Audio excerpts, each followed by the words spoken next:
Hello, everybody. I am back. Hopefully you guys can hear me. Let me know if there's any problems because I have to use this alternative streaming software once again.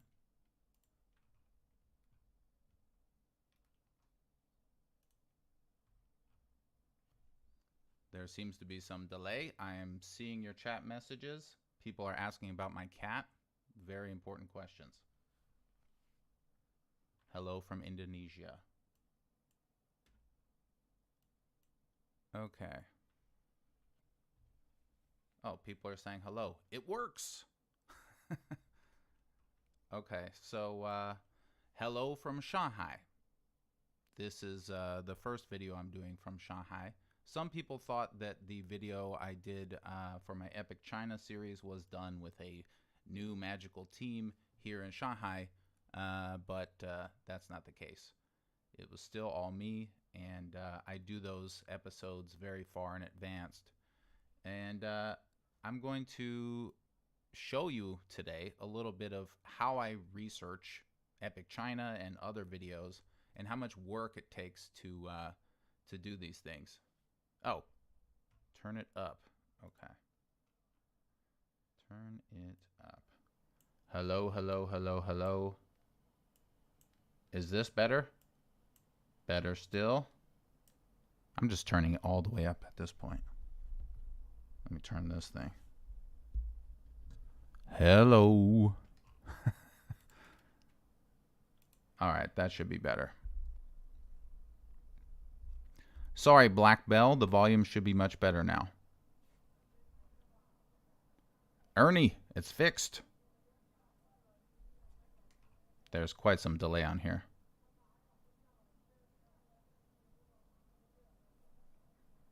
Okay. Still people saying it's too low. But I can't tell. Oh, better. Okay. Great. What was I saying? Oh, I'm in Shanghai. Now, this is the first video that I'm doing from Shanghai. The Epic China video that I did was not done from Shanghai. That was already created by me in Beijing. A lot of people thought that I had a amazing team doing that for me. Unfortunately, I still do not have a team. I've been working on getting my business going here and being able to hire and that kind of stuff, which is a lot of work. I'm sure you guys can imagine doing it for the first time here in China. Where are you? AG says, I am in Shanghai now. Wonderful Shanghai. And there's a little bit of misunderstanding. Some people think that my video about leaving Beijing was that I was saying Shanghai was better than Beijing. Actually, I don't know if that's the case at all. There's definitely some things that are better here, but there's things I don't like as much. Whoops, I accidentally hid somebody's somebody's message. Whoops. Sorry. Dord. Looking well, yes, of course. Obviously, I look amazing. It's probably my hair. I shampooed recently. My situation is going well. My leg is not in pain anymore, and I need to check with the doctor in probably must be 2 months now to check again about the tumor, but hopefully it hasn't grown.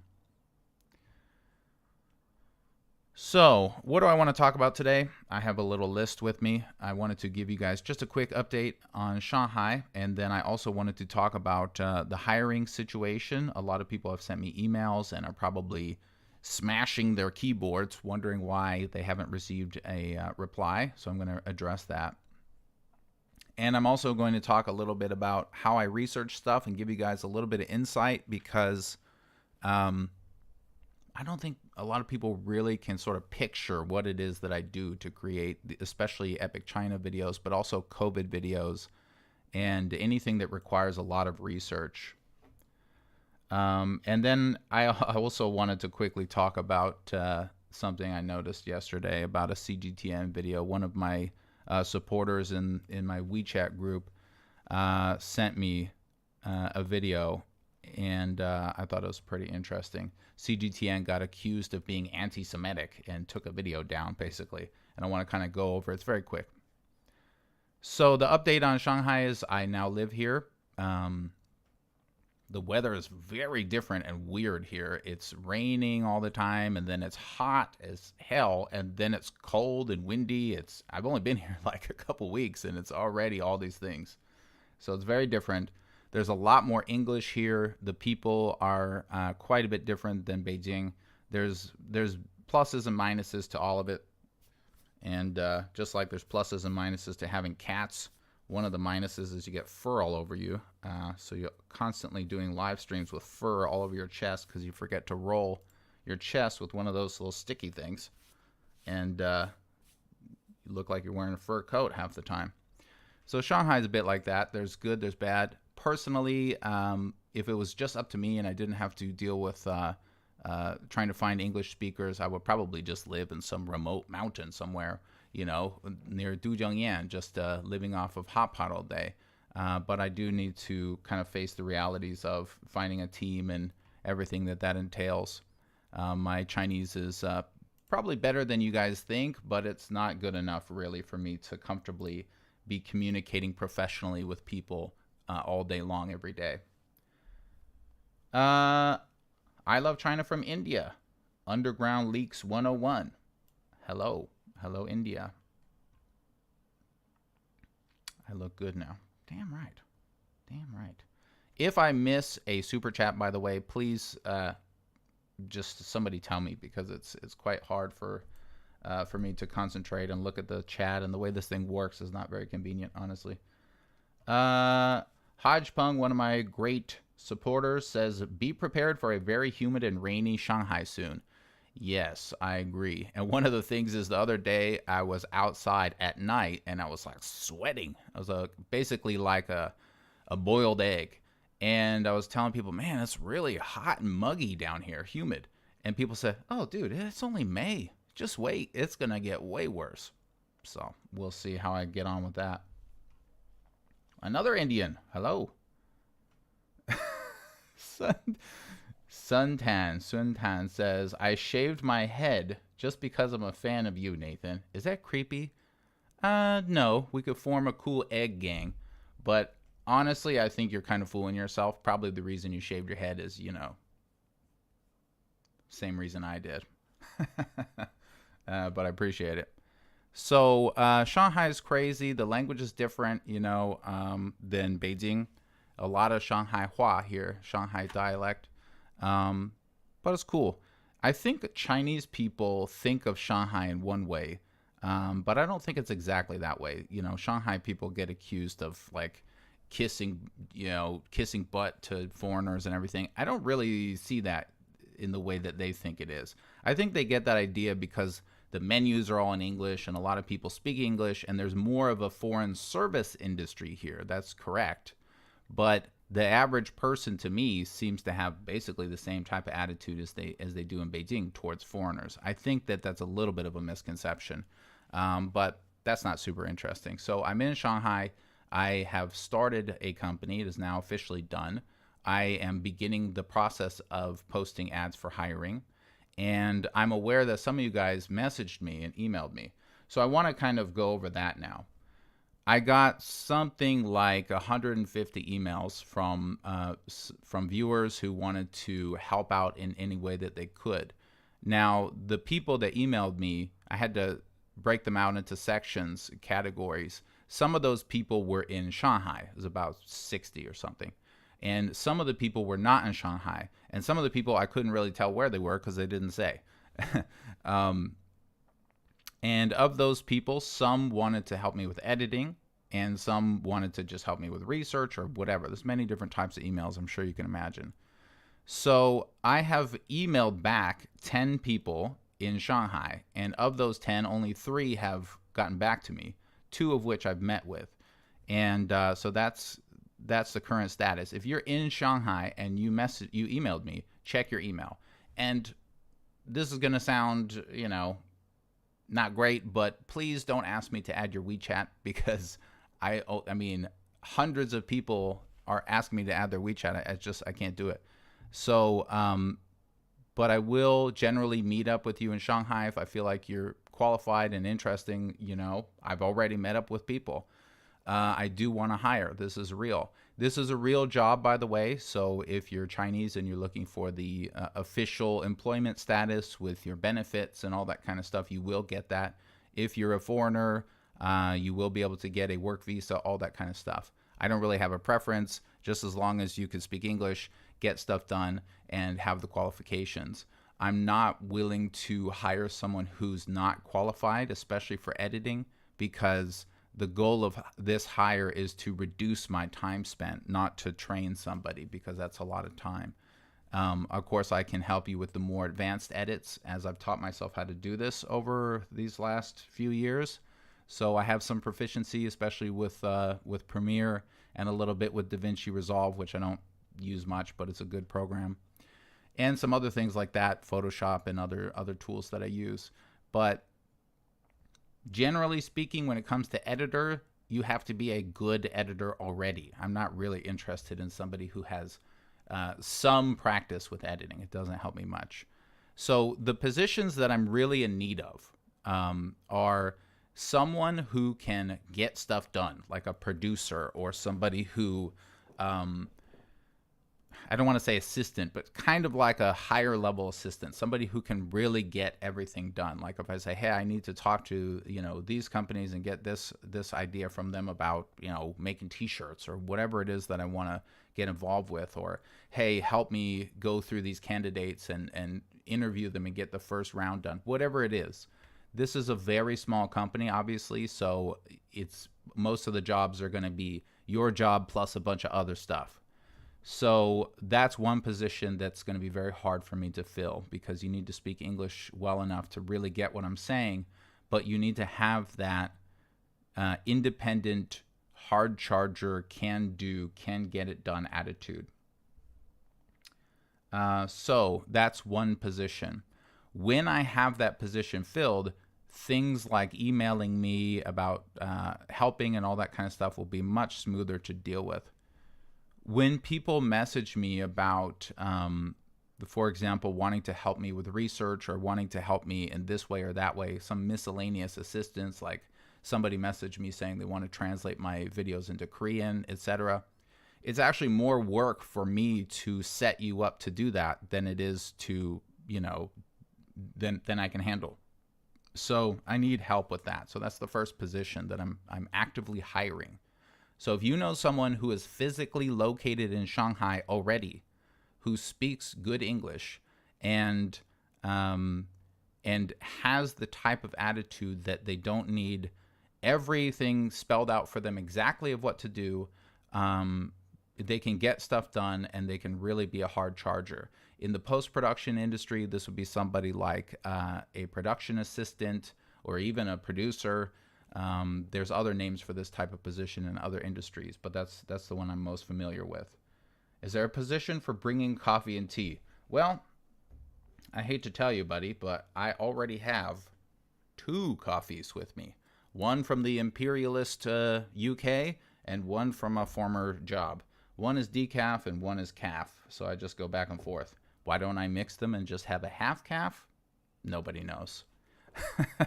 So the status is this. If you emailed me, first of all, I did read your email.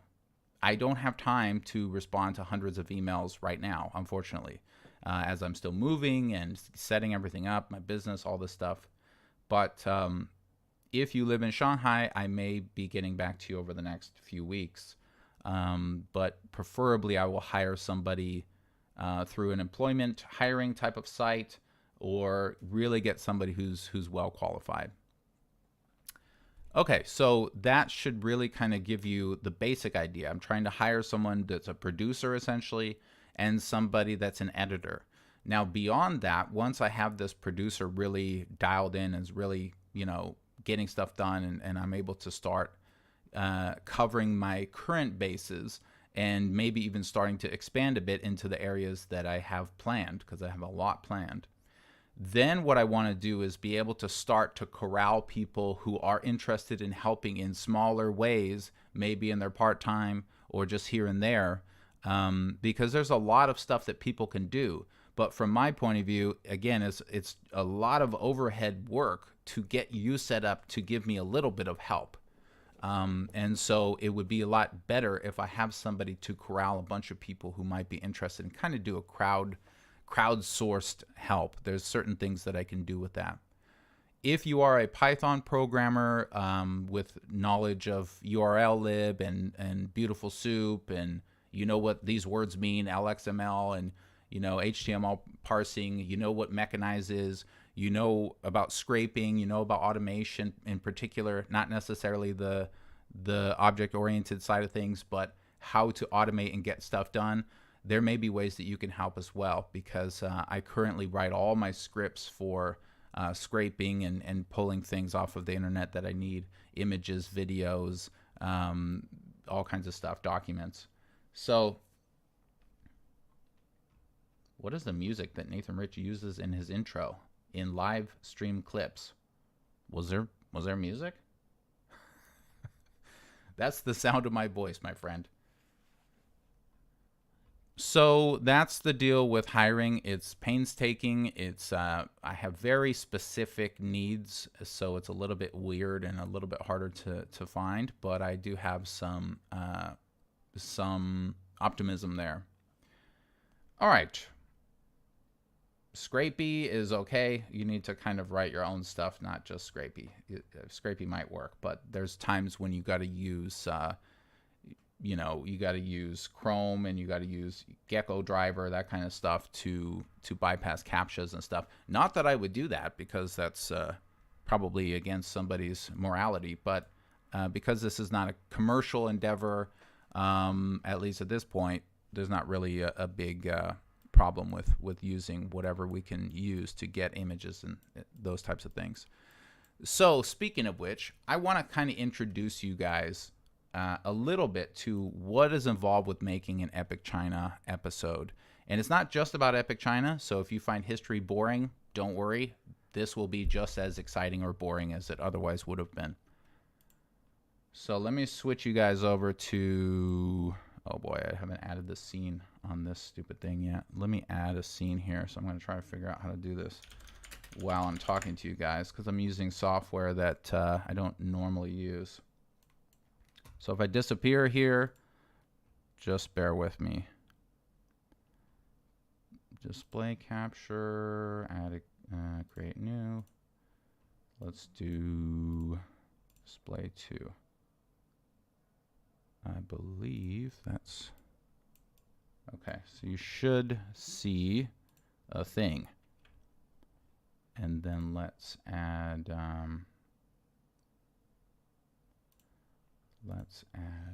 this thingy-majiggy. Sorry about this, guys. I should have been ready for this, but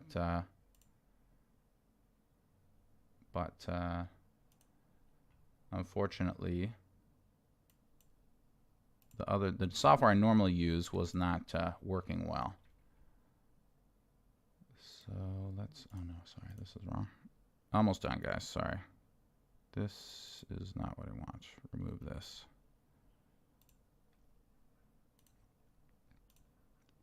This should be video capture device. Okay. So let's put me over here.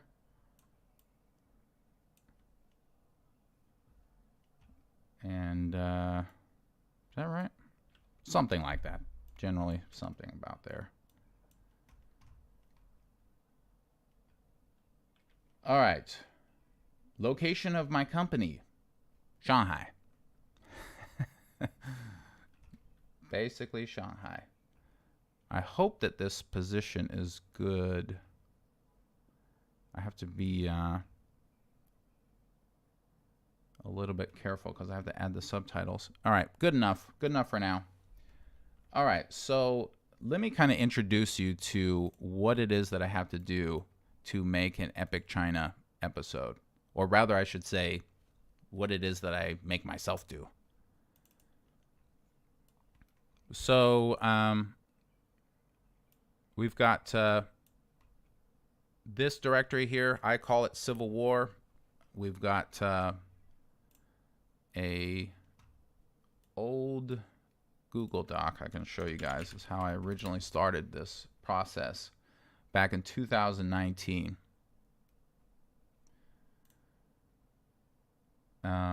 So in 2019, I watched a documentary, and that documentary was about the 100 Years of Humiliation, essentially. And it was very interesting. It was a PBS documentary from the early 1980s. And there's a few things in there that I had never really thought about. And I started to research a bit more. And the more I researched, the more I realized how fascinating this subject was. And that's actually how I got into this. So back in 2019, I started to write some just drafts of the major themes, minor themes, and you can see the dates on here, right? June 5th, 4th, 5th, 20, this is all 2019. And I just kind of wrote like some basic things that I had found that I thought were interesting, right? So things about, Japanese goods being burnt during the, 1911 rebellion, and just some kind of snippets, and I don't know, just notes, things I thought was pretty cool. And that was the original drafts. Then later I decided I was going to start really writing in different sections. I wanted to have a main track, some notes, production track, detailed track, bonus tracks, and I started to outline the episodes, you could say. Now you'll notice that even though the fourth one is the last one out, I already have the next two being worked on. That's how this works. I can't just work on one episode because everything's so tied into each other. And so the next episode, sometimes I'll change the dates as I find reasons that one is, needs to be changed or whatever. But I'll kind of start writing them. If we look at an older one, like this is The Great Evil, the one that I just released, you can see that I'll add my own notes. Sometimes I'll add the sources right in here. And it's not because I don't know my sources. It's because sometimes there'll be like an image or a screenshot or something that I want to add.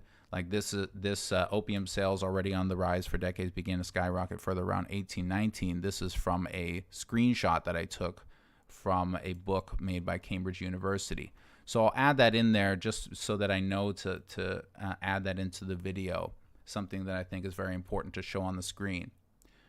But where do I get all this information? Well, when I'm actually writing and designing the episode, that is coming from my timeline. My timeline is here. I don't think I've ever shown anybody this. So you guys have seen COVID timelines. You've seen maybe even the Sunyang timeline and other timelines that I've done. Those timelines are nothing. Nothing at all. I get comments like, oh, wow, this is very detailed. That's nothing. Even the biggest COVID, even both COVID timelines put together are nothing at all compared to what I call the Civil War timeline that I have. So I'm going to just show you the fully expanded version that I have now. This is about, I'd say, 20% done, maybe 25. And the reason for that is I don't have all the details of every single war yet because I haven't gotten to those wars. So there's not that much, I just don't have enough time to nail down every single detail of every battle and everything that happened 100 years in advance. So what I do is I start from a skeleton frame. I say, here's some basic concepts of what happened in China, and then I just add more and more stuff. And as each episode moves forward, I get more, higher and higher resolution into the details. So first I'm going to just scroll from the bottom to the top, and you can kind of see what this is like. So here we go. Hopefully you can see this. Yeah, okay. It's a little bit delayed. So we're not going to go over each thing, obviously. I will zoom in a little bit. So these are like, it's all color-coded. This beige is legal changes. Purple has to do with other countries. red means war. So this red with purple here, this is the Vietnam War. So red is war, purple is foreign. So you can see that that's not directly China, but it is relevant to the story. Civil War, different states of the different communist states at different times. Then I've got timelines of the leaders of the different versions of the ROC that have existed, of which there are many. You can see I have timelines, basic timelines of everybody that was leading what, where the capitals were. These, obviously, a lot more needs to be filled in. If you see something white, that means that I need to reconfirm it. I found a source that says something, but I'm not sure that that's correct. Green is just a general fact, like, you know, Beiyang government moved to Beijing. Well, it's not. There's nothing particularly warlike or rebellion-like about that or anything. It's just a general piece of information. As I continue to go up, you can see different uneven treaties. You can see the various American presidents in case I need to quickly know who was in charge of what during what time. Things like British Indian famines. You got different secret societies throughout China. The British rulers, because they're also involved, obviously, with the Opium War and other things. You've got different provinces being changed, you know, their rule being changed. You've got concessions made by China, that sort of the timelines of those. You've got this yellow is basically the actual episode, right? So the episode span.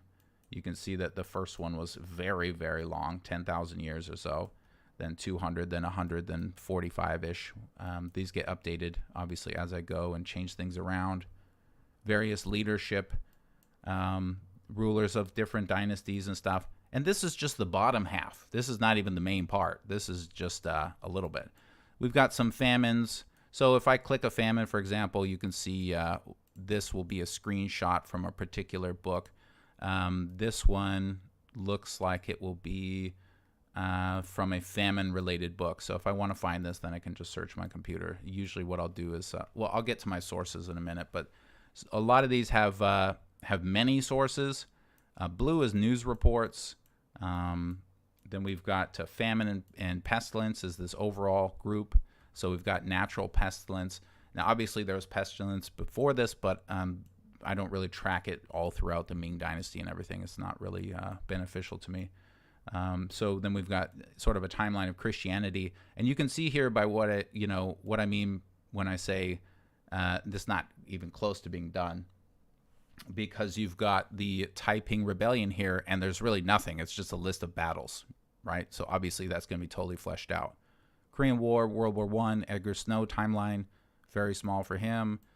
General things, orange are rebellions. So this is like pre-Opium War rebellions. And then you've got the Sino-French War. You've got massacres by foreigners, massacres by Chinese. You've got general timelines of opium. And as you can see, when we talk about subjects that I've already covered, they're pretty thoroughly detailed. If I zoom in, this is right around the range of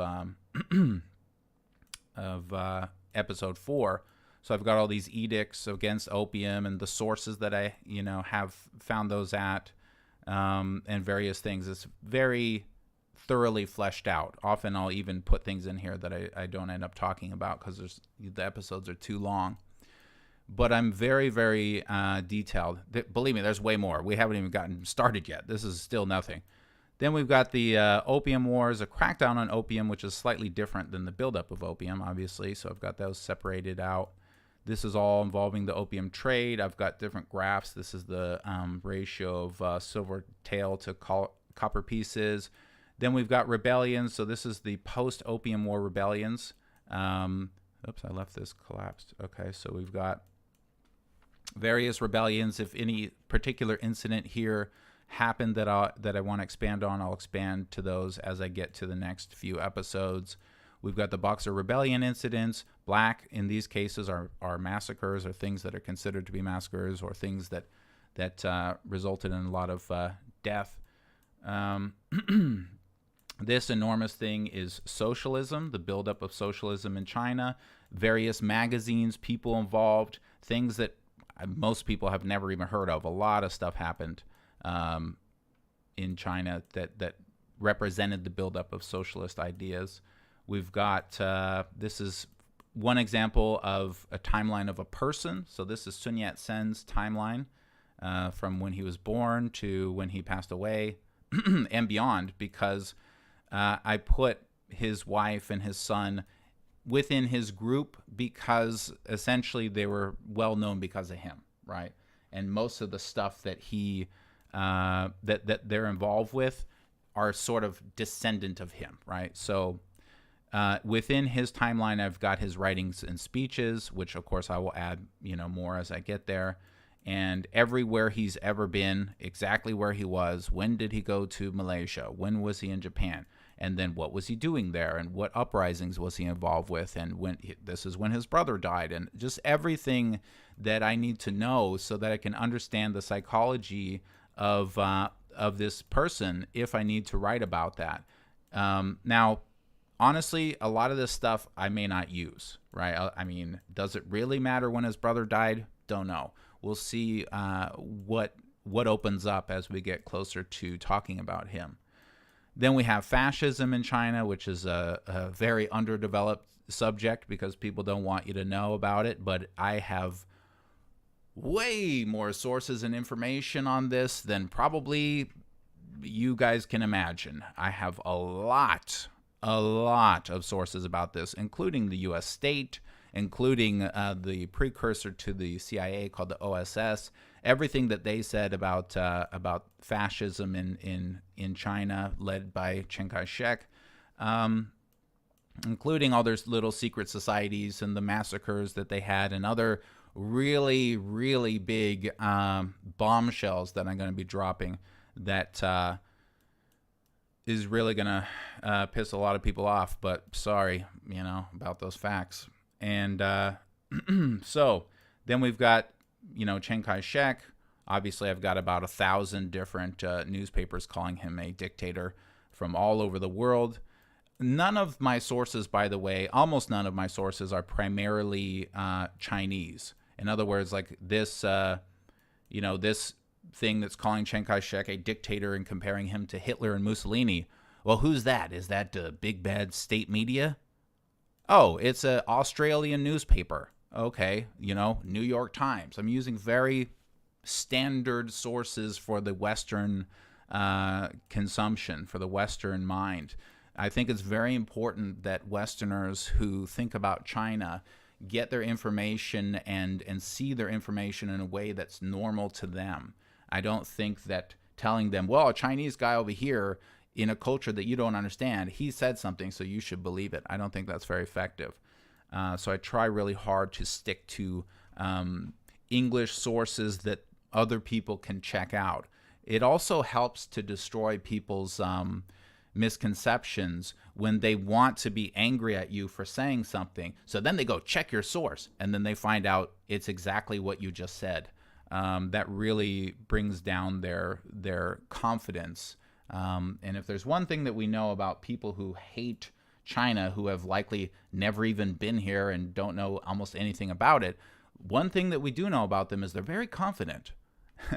Okay, so we've got various rebellions that happened during the ROC period. Those are differentiated from other types of rebellions for various reasons. We've got, of course, the thing that many people have asked me to cover, which I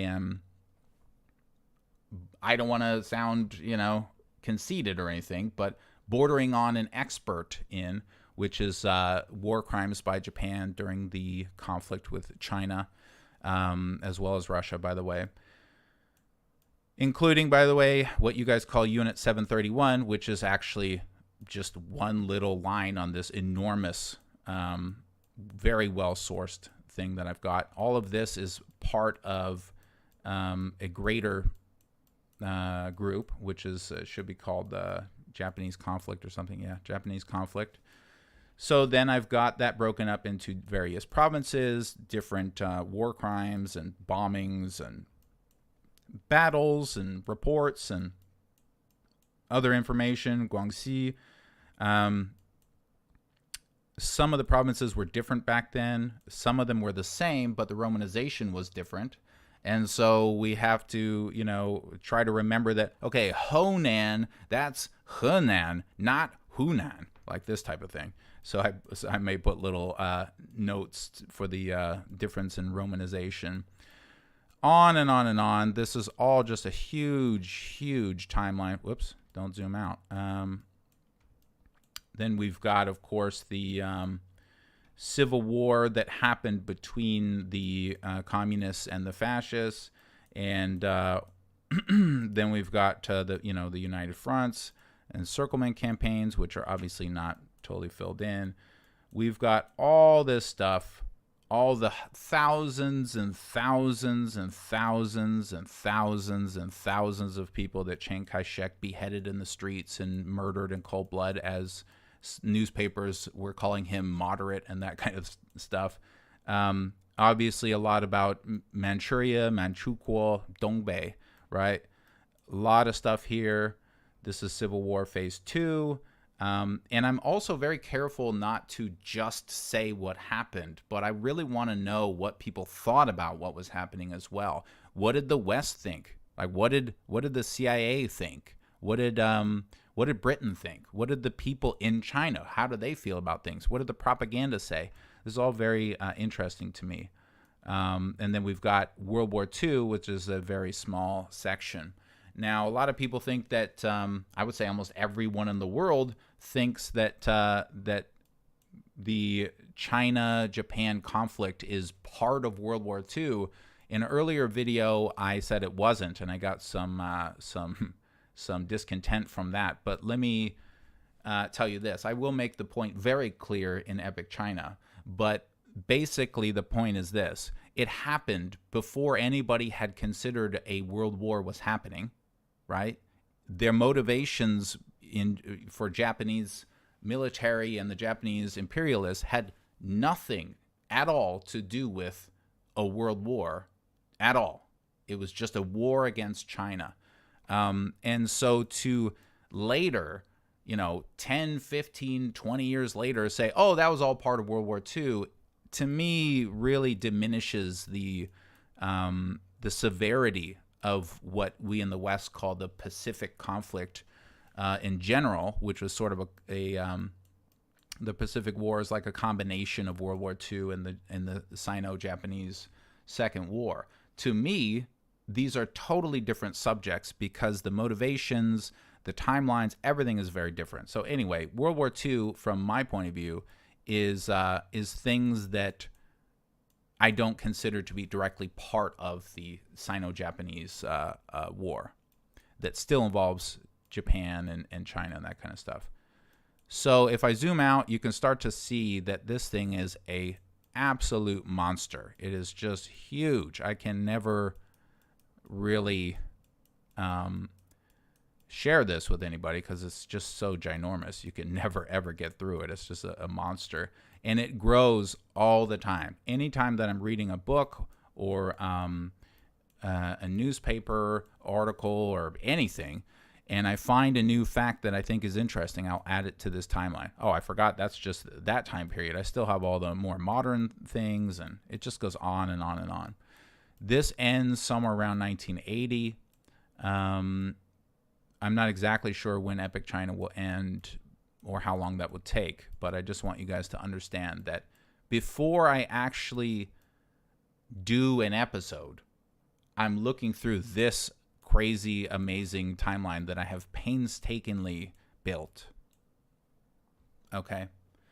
Now, how do I build this timeline? Am I just a magic knowledger? No.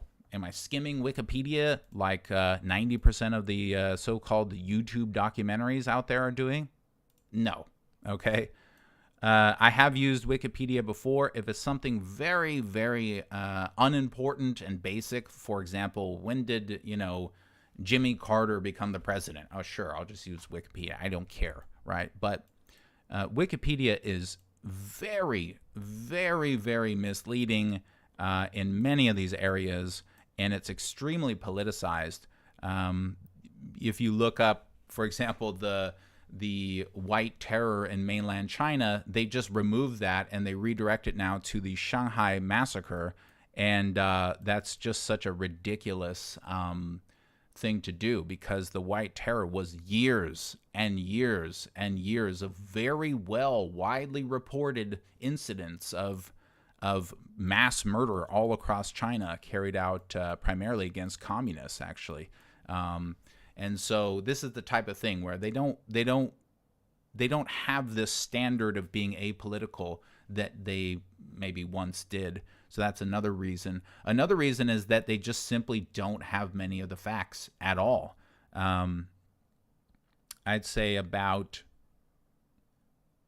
80% of this timeline is not even present on Wikipedia at all. Like, when did this person do that? What was happening? What did the CIA say about that at that time? How was it reported? It's almost none of that is there. And the final reason I don't really use Wikipedia for this stuff is that often they'll have facts that are actually wrong. They're not correct at all.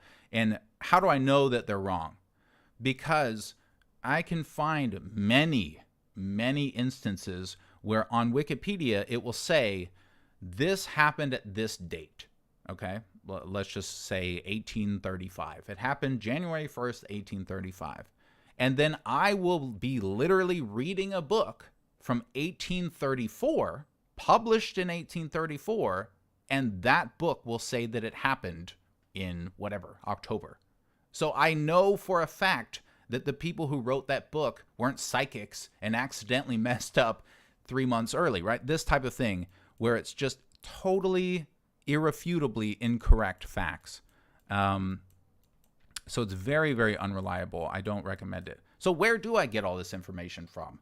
Am I getting beamed propaganda messages from a 5G satellite? No, guys. So here's my directory for Civil War. These with the underscore are just production-related things, like the videos themselves and Premiere projects and stuff.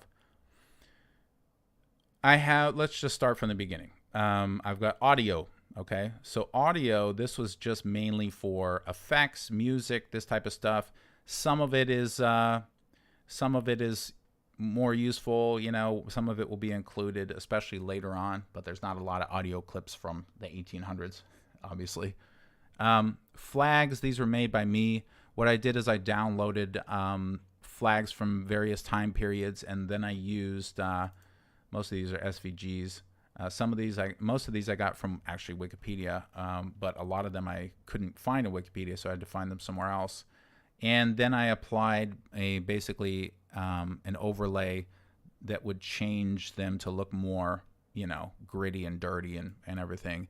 And that's not because I don't like Portugal in this example. It's because the feel of this documentary, I don't want it to look shiny and new. This is an old, gritty, painful history, and I don't want people to think that this is just all one happy, interesting animated series with a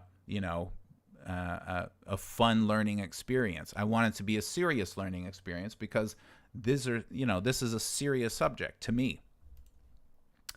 I've got magazines, so some of these, let's see, most of the ones that say China, whatever, were grabbed by a script that I make. Some of them were just downloaded manually, etc. Where's the, oh, here we go. So here's an example of a magazine. This is from 1951. This is in English. This is about China in 1951. This is from them. So this is what they are telling the world. This is very interesting and important to me. I want to know how China wanted to be portrayed and how they thought of themselves, and also what did they think of the psyche of the people in the West, because you can also tell that by how they communicate to the West. So that's an example. Magazines, because they're so new, I haven't really used them yet. Pictures I'll get to in a minute. Signatures, that's just for graphics, really. Text is huge and videos is huge. Okay, so maybe I'll do pictures now. Pictures, I sort them out in various ways. Some of them are placeholders. For example, here's an image that I won't use because it has this, stock photo stamp on it. But the reason that I have it is because if I'm making the video and I do want to use this image, then I'll put it in there, and then I have ways to get this image. I can buy it if need be, but there's places on the internet that can help you. Here's an image that was put into Epic China 4, right, showing the racial concepts that were around, especially intensified by the newly discovered evolutionary tract of thinking. Now, these images are sorted very basically on disk because I don't really use them in this way. What I really do is I use Adobe Lightroom, and I tag them all. So you can see here I've got Western factories at Guangzhou in 1830. This is a nice picture. The resolution maxes out at about here, right? So, but I can't really search through photos this way because it's just there's too many of them. Especially as we get into the 1900s, there's thousands and thousands and thousands and thousands of photos. I mean, these are just the unsorted ones in 1900s, right? There's 7,000 unsorted. So I use Lightroom to manage all the tagging. And what that allows me to do is to search by tags, obviously. And there's a few other things that I do. Let me move this stupid thing over.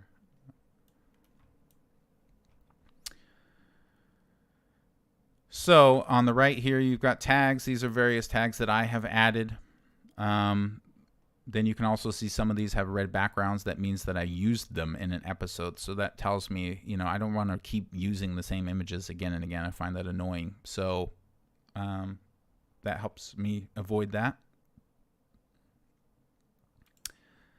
All my tags, these are all manually done by me. Everything is, you know, done very painstakingly manually. So if I want to look at 1928 images, I can click here.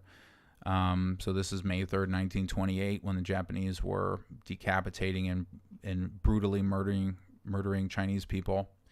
If I click on this image, you know, you can see other tags. This is not part of a lot of these things, so it won't have these other tags. So this one just has the date. But if I had more time and some help, this would be more thoroughly tagged to, you know, the name of the incident, etc. If it's high res like this, that's really what I like. If it's low res, I will use AI to enhance the resolution of it. If you go back and watch the first episode of the main track of Epic China, in the intro, there's a guy at a massacre called the is it Kucheng? These old Romanizations drive me nuts. I think it's called the Kucheng massacre. And there's a picture of him being held down on the ground with chains, and he's looking up at the camera in a very powerful way. And the original photo that I had from that was actually quite low resolution. And so, for some reason I can't find it because I'm blabbering. But so what I had to do is use some AI to fix it up because it's too pixelated. And so in later versions of the intro, you can actually see that the image quality has been enhanced. I did that with a number of images. Some images I will colorize. Some videos I am colorizing as well as doing a frame rate enhancement using AI, which is a separate process. So if you have animations which are, you know, very like this, you can use AI to find the in-between frames, essentially, and make it smoother in some cases. So I'm doing a lot of doctoring of images where necessary, but I'm not trying to make them into something that they're not already. You understand what I'm saying? I'm really only doing it if the image is just a great image, but it's just too low res for me. Right? I just can't find a high res version, and so I need to improve it so I can use it, that type of thing. So for example, this is the opium box that I use when I show the counter of boxes of opium that are traded to China each year, etc. So I have many thousands of these images that I deal with manually myself. Then I've got text, which I'll get to last because that's the biggest subject. And then I've got videos. Videos are, again, hundreds of those. I have 500 in here that are just unsorted, and I've got a bunch that are sorted. Some of them require text descriptions because the description necessary is so long that I can't put it in the file name. And Lightroom kind of sucks at tagging videos, and there's not really a great video tagging software available. So video is kind of wide open. What I do is I go for any kind of, let me do thumbnails so you have something to look at least. I look for any kind of stock footage. I look for any kind of high-res footage, color footage, propaganda footage, anything I can possibly find. And I use these videos not just as a source of video presence in the episodes, but also I watch all of these videos and carefully think about everything that they're saying. Does something need to be added to the timeline, etc.? And really, this is how you do real research when it comes to using videos, is because so much of this stuff is just not well known, you know, or somebody wrote a book about it and it's buried in, you know, some book somewhere. It's just very, very huge amount of work that needs to be done for this kind of thing. So that's videos. I get them from everywhere. You know, I even have a couple of movies in here, but the movies are more just for me to watch personally, to see about how filmmakers thought life was at a certain time period. I do not use movies as sources, so get that out of your head right now. Everything that I use is as well sourced as I can make it. I think that's very, very important for a story like this, is to really get the sources as accurately as you possibly can. So I just have every type of video that I can imagine. Now, text, that's the big one. This is the main source. As you can see, I have 17.9 gigabytes of text. Obviously, those are PDFs and ebooks and stuff, but that's still a lot. I mean, even if I just go into unsorted, it's just it's endless stuff. So, for example, this is just an unsorted. I don't even know what this is yet. I'm just opening it right now. This is just stuff that I found on the internet. So I can go through it here. Here's various, you know, here's a map from 1839 that the China Information Service made, right? Different messages and battles going on and policies and how America feels about this and how this organization feels about that and things going on. I read all of this. Every page, I look at every map. I think about everything that these people are saying. And it's again, very painstaking. If I look at the 1800s, I've got a lot of different texts from the 1800s. If I look at 1836, I've got the Chinese repository from then. I could scroll down. So this is, you know, May 1836 to April 1837 in English. Here's the table of contents. I don't use the table of contents unless I'm coming back to this book. What I do is I zoom in and I read this entire book. And this one is 582 pages. So when I take a bath, I'm reading this. When I'm on an airplane, I'm reading this. When I have time sitting around bored, I'm reading this. This is what I do with all my spare time. I read and I read and I read. And if I find something that I think is very interesting that I want to talk about, like let's say, let me just find something, I don't know. Let's say that I think that this sentence is interesting. Suppose by any chance that Chinese junks were to import into England as a foreign and fashionable luxury, so harmless a thing as arsenic or corrosive sublimate. Sublimate? Sure. That after a few years it became a rage, that thousands, that hundreds of thousands used it, and that its use was, in consequence of its bad effects, prohibited. Suppose that in opposition to the prohibition, junks were stationed in the St. George Channel with a constant supply, taking occasional trips to the Isle of Wight, or Wit, I don't know, and the mouth of the Thames, when the governmental officers were sufficiently attentive to their duty as blah, blah, blah, blah, blah. So this guy is talking about, hey, imagine if China came and sold us a bunch of opium, what would we do about it? Clearly. So if I like this passage and I want to talk about it, I'll zoom to a good distance, and I will just literally screenshot this, and then I'll add into the notes or the text that I'm writing, or if it's something sufficient, like this is not sufficient to be added to a timeline. This is just a guy saying something. But if it were something that was sufficiently significant to add to a timeline, this would be a source for the timeline, right? So this is where I get my sources. You want to know where's the story coming from? It's coming from me doing a very unfortunate amount of work that it's bordering on punishing myself. Right? I read everything like a psychopath. So now, if it makes you guys feel any better, I am genuinely obsessed with this. As somebody in the chat has just said, I cannot stop myself from doing this. And so the fact that I'm doing these Epic China videos is a great outlet for the information that I'm finding. But even if I wasn't doing that, I would still be doing this research. This is the type of stuff that I am positive that people who tell me about China and how much they understand, they're not doing this. Not at all. They're not doing this. Chinese people don't do this.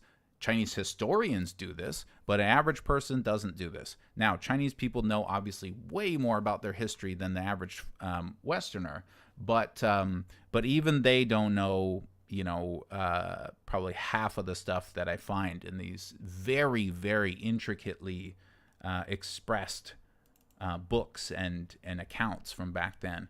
Because why would they? I mean, a normal person who's not a crazy person like me doesn't dig into a voyage round the world and visits to various foreign countries in the United States frigate Columbia, attended by her consort, the sloop of War John Adams, and commanded by Commodore George C. Reed, right? The people don't read this. Well, I do. I read it. I read every single page all the way through. So I take those, I add timeline events, timeline items based on the truth that I find expressed in multiple sources, especially, and then interesting things about the way that people thought about those occurrences. I add to notes, and then I pull it together into telling the story of that time period from the point of view of what's most interesting to me. I'm making Epic China for me, as I said in my production videos.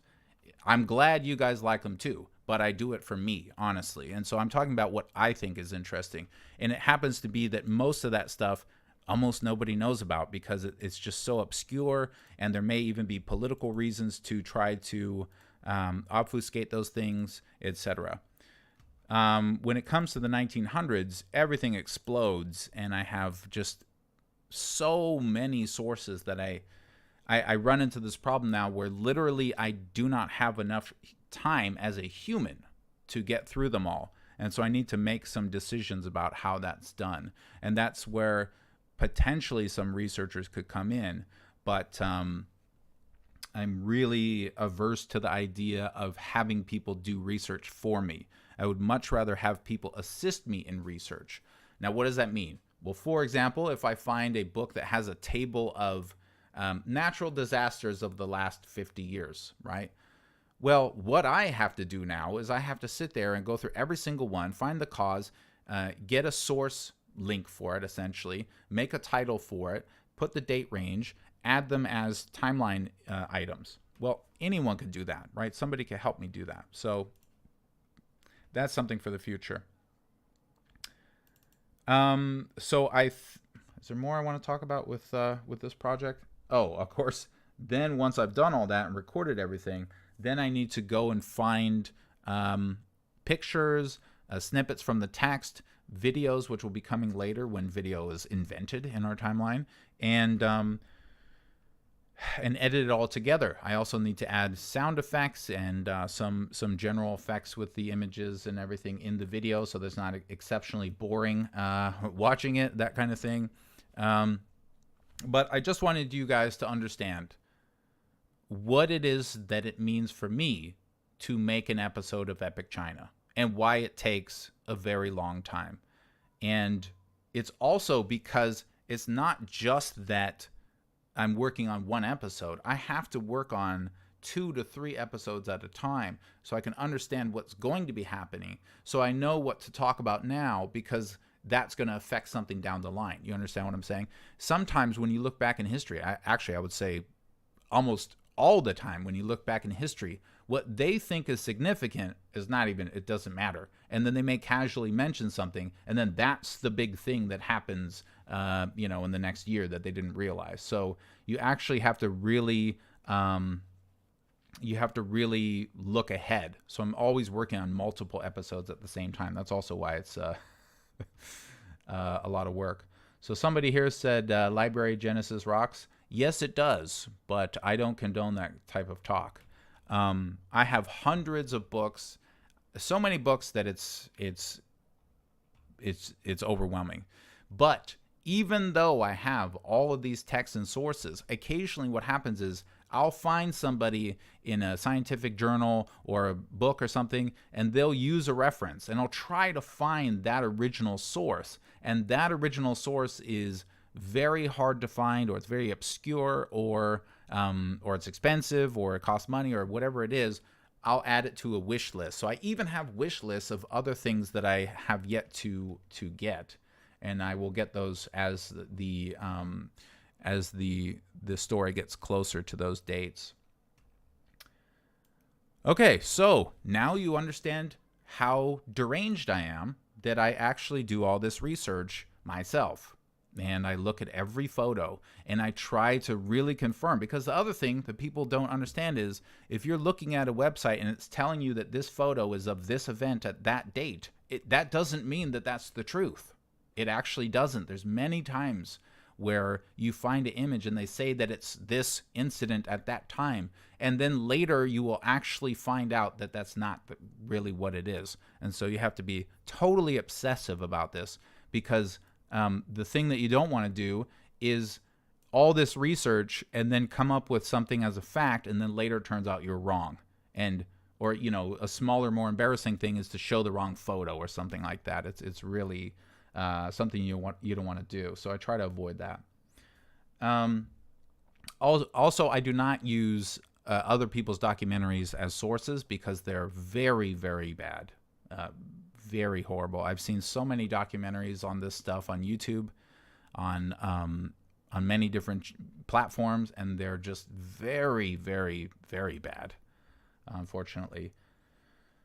Another source that I use is newspapers. I use old newspapers, especially. Obviously, I use newspaper archives. I use everything from anything in English. So Australia, United States, Canada, Britain, especially those places. And I read what they said in multiple newspapers for each important event. So if something happened in 1932 that's noteworthy, I will literally read every newspaper article I can find about that. Every single one, to see what do they agree on. This newspaper said this slightly different. This newspaper, they added in, there was a battle this other day. Nobody mentioned that. There's a lot of extra information that you get from this level of obsessiveness, unfortunately. So, anyway, that's how I research stuff. Those are my updates about Shanghai. And I also wanted to just talk a little bit about the CGTN video that I saw. But before I do that, I want to take a little bit of break and have some coffee. So if you guys have anything to say to me or ask me, you can super chat if you're one of those super chatters, or you can highlight me in your question. Here we go.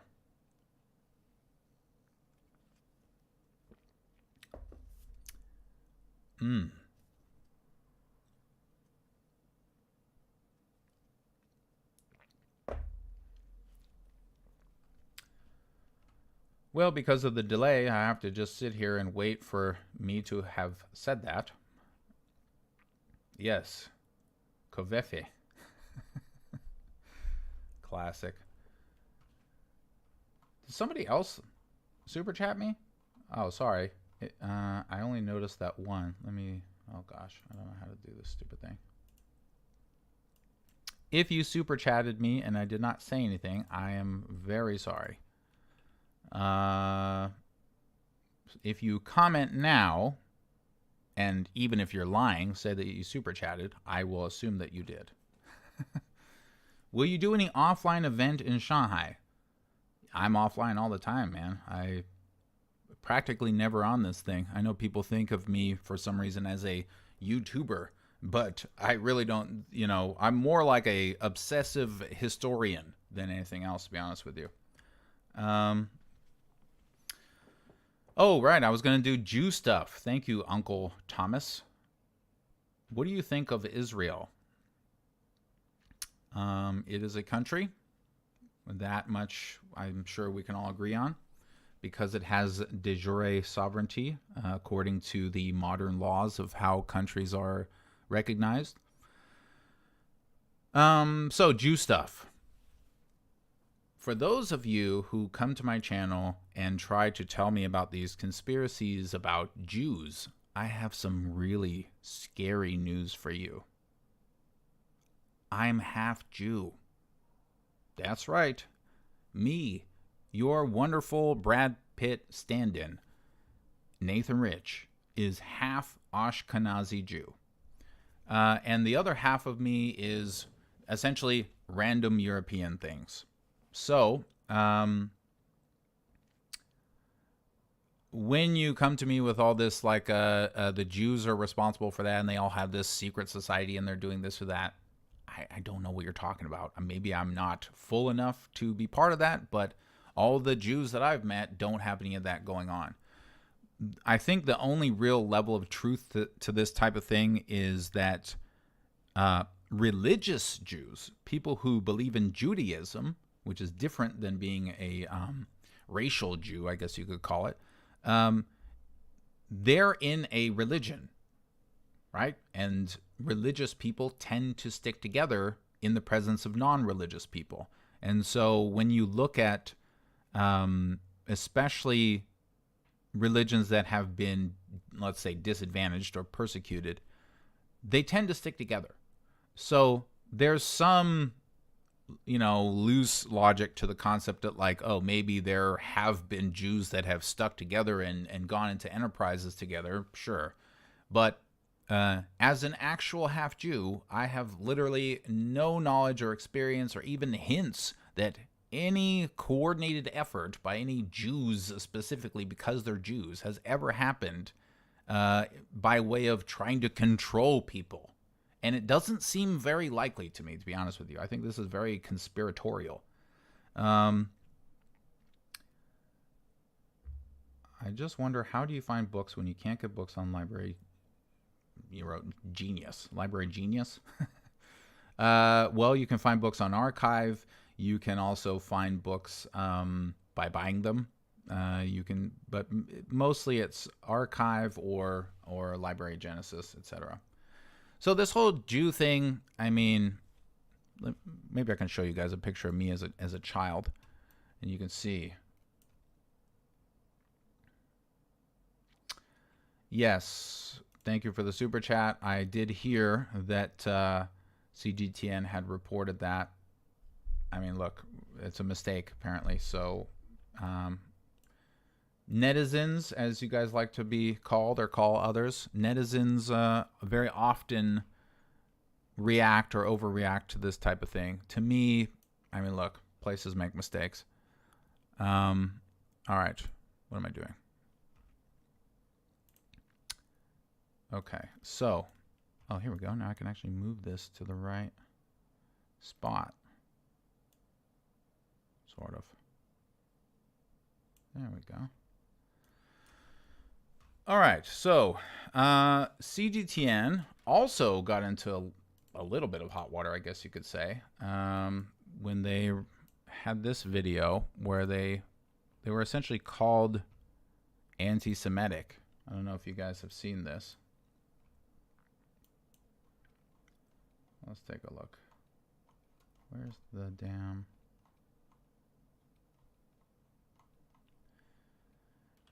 So I want to kind of go over this little... Oh, here we go. This is what somebody sent me.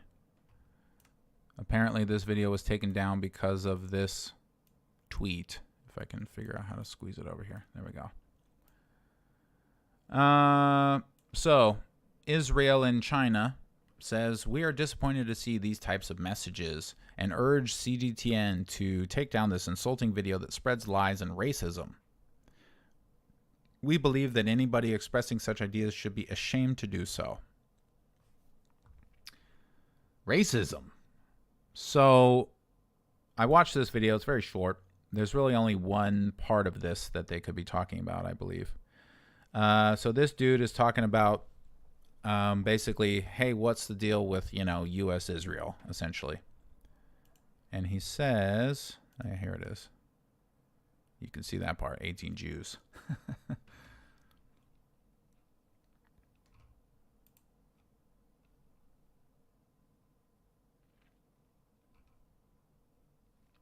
Apparently it's not going to work now.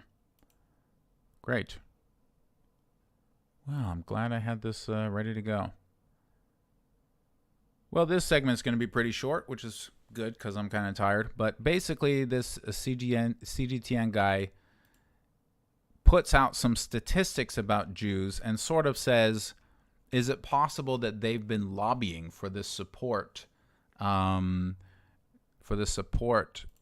for Israel?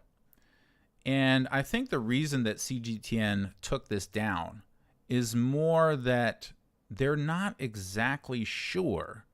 I think they're not really sure if what they said will be considered racist or not.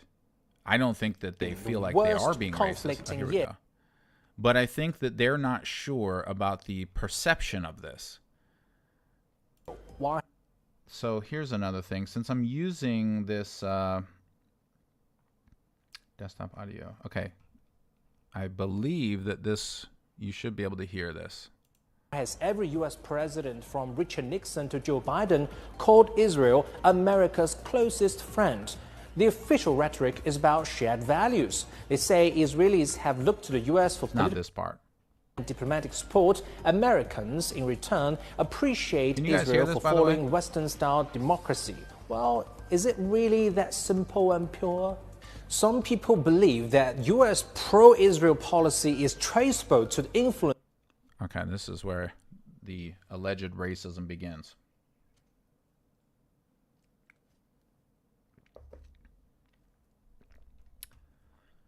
Not seeing a lot of chat messages. Are you guys able to hear this? Yes, I think that's for me. Okay, well, I'm just going to assume you can hear it. So, here we go. Wealthy Jews in the U.S. and the Jewish lobby on U.S. foreign policy makers. Indeed, there are over 5 million Jewish people in the U.S. On the rich list of Forbes, there are 18 Jews in the top 40 in the U.S. Jews dominate finance, media, and internet sectors. So do they have the powerful lobbies like some say? Possible. But imagine, if Israel is not in the Mideast, will the U.S. find another ally in the region? That's it. That's what he said. There's not really anything else to this video that would be controversial. So this is a very interesting topic. And I do think that this really kind of highlights a few things. One, there is a difference in, there's a discrepancy between the understanding of the West, especially the fake left that we see today, from the Chinese perspective and the reality. And that moves around. So what I mean by that is sort of a confusing way to say it, is that I think that the reason CGTN took this down is because they probably are not actually sure if this is offensive or not. I think they're kind of struggling to understand if it is and why exactly it would be. So I want to explain to them why this would be offensive or why this has gotten heat. And then I want to tell you what I think about it as a half Jew. And then I want to tell you some more stuff because I like to babble. So what this dude is saying is some people believe that the reason that the U.S. is pro-Israel basically comes from, it can be traced back to the influence of wealthy Jews in the U.S. So this is already borderline risky talk. And it's interesting because it's only the word Jews here that makes this risky. Because if you were to say this exact sentence but replace Jews with Germans, there would be nobody would even blink. They would just be like, oh, I guess there's a lot of wealthy Germans that are behind this. A little strange that it's all Germans, but whatever. The reason that this is borderline is that in the Western culture of conspiratorial online, bored people, Jews are one of the things that's behind everything bad in the world. Them, snake people, or whatever, lizard people, the Illuminati, all these different things. And Jews is just this perpetual one that just sort of never ends. That's one reason. And so anytime that you ascribe anything as being potentially because of a group of Jews, you're already on the border of being able to be attacked as offensive, even though if you ask Jews about this, generally Jews like, half me and, full Jews, generally in my experience, they don't care about this type of sentence because it's like, oh, I mean, a lot of us are rich, sorry. So then it goes on and he says that there, some people are saying could be because of a Jewish lobby on U.S. foreign policymakers. Historically, at least, I believe that this has some merit. I mean, who are the people that were lobbying and pushing for Israel, at least traditionally? A lot of them were Jewish, obviously. I mean, that's a fact, right? And then he goes on to say that there's over 5 million Jewish people in the U.S. And this part, again, gets into potentially conspiratorial, borderline, able to be attacked as offensive type of sentence. There are 18 Jews in the top 40 in the U.S. This is basically racial profiling, essentially, where you're identifying a race or ethnicity or whatever in this list, which again is totally insignificant if you replace Jews with, Russians, right? But it's just the fact that it's Jews, and we have this sort of long-standing defensive position when it comes to this type of thing, because there have been people who actually do have ill intentions that say this kind of stuff, or at least sound like they do. And then he goes on and says probably what I think would be the most, let's say, pretend defensive thing, which is that, Jews dominate finance, media, and internet sectors. This is also, this is maybe crossing, I don't want to say crossing the line, that sounds pretty serious, but I think this is something that they probably could have left out because, first of all, it's very vaguely worded and it's not really clear what that means exactly. And second of all, this is a very hot topic for haters and conspiracy theorists and all kinds of stuff. And there's a lot of truth to this, as far as it is, depending on how you interpret it, factual. So I've gone through it step by step, but let's zoom back. So why is this offensive? Well, the short answer is it isn't. I think you would really struggle to find Jewish people who think that this is offensive. However, people know that it's easy to pretend that another group is offended if other people could imagine that thing being offensive. And this is something that the fake left does all the time. So the fake left will look at this and say, well, that's racial. This is a racial statement. This is a racialized paragraph, essentially. It's not actually, doesn't seem to be racist, but it is race-based, and there's a huge difference that I think a lot of people in the world have forgotten. But anyway, he is essentially talking about race from their activities. Now, if you want to attack this video, it's very simple, because you just go, oh, that's racist. That's very we're offended. And that forces CGTN basically to capitulate and say, well, I guess that's racist because an official Jewish account said it was. But the real reality, in my opinion, is this is not racist, and it is borderline. This is probably not the most responsible thing to say in this day and age. And I think the worst thing that you could say about this is that it could enable people who are racist. Okay, I agree with all that. However, it could be construed as racist by people with intentions to make you back down. And I think that's what we've seen here. So do I think that CGTN is racist against Jews? No. Do I think that they did the right thing for taking it down? Yes, I do. And the reason is this can be spun as racist because, generally speaking, people would rather be outraged than feel like they're dismissing someone else's outrage these days. Hodgepung, I think the chief editor got a few calls and wasn't sure if he got the green light to post. Starting an international conflict isn't in China's interest today. But this video is not even close to MSM's propaganda. Exactly. Yeah, it's just very interesting. And honestly, I think it was the right move to take it down, because why bother making yet another stupid drama if you can avoid it? And the video's not that important anyway. There are some facts in here, but probably better, since it's such a globally sensitive topic, to, you know, to skip it or reword it in such a way that it's very clear what you're saying and that it has nothing to do with X, Y, and Z, or, you know, whatever. So I just thought I would mention that as a half Jew, and I love saying as a half Jew because that just gives me carte blanche with whatever I want to say about Jews. The fact is, you know, there's nothing wrong with Jews. They're the same as everybody else. And if a lot of them are rich, good for them. You know, instead of looking for reasons to pretend like they're offended by something, why don't we just encourage some open discussion? And CGTN is not an independent some guy on YouTube, so they have more responsibility than that independent some guy on YouTube. And so they should have taken it down, and they did. And when I say should have, I don't mean because it was offensive. I mean because if people are accusing you of being offensive, might as well not cause drama. Why bother? Thank you for the super chats.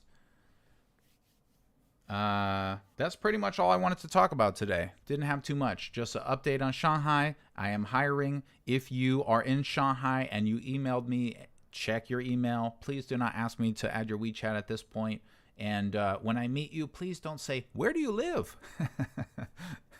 Because from my point of view, I get messages of people describing stabbing me with a knife and cutting my ribs out in a certain location nearby where they think I live. And then I'll go on to Facebook or something and people will message me. And the first thing they say is, hi, where do you live?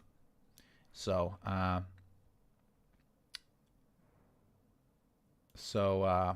yeah. Looking forward to hiring. Shanghai is very different. There's some Jew stuff for you, but primarily I just wanted to share what I go through to make these videos. If you want to support the channel, you guys know how to do so. But really what I'm really focused on is getting some direct help by professionals who know what they're doing.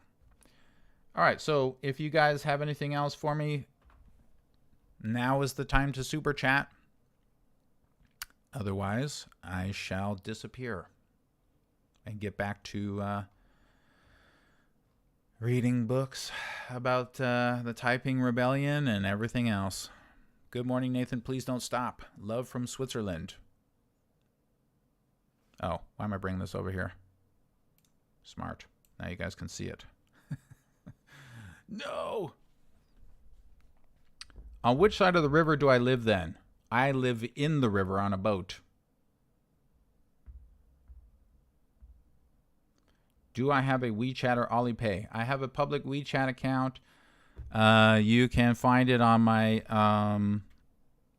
website. I will put it in here. hotpot.team/support.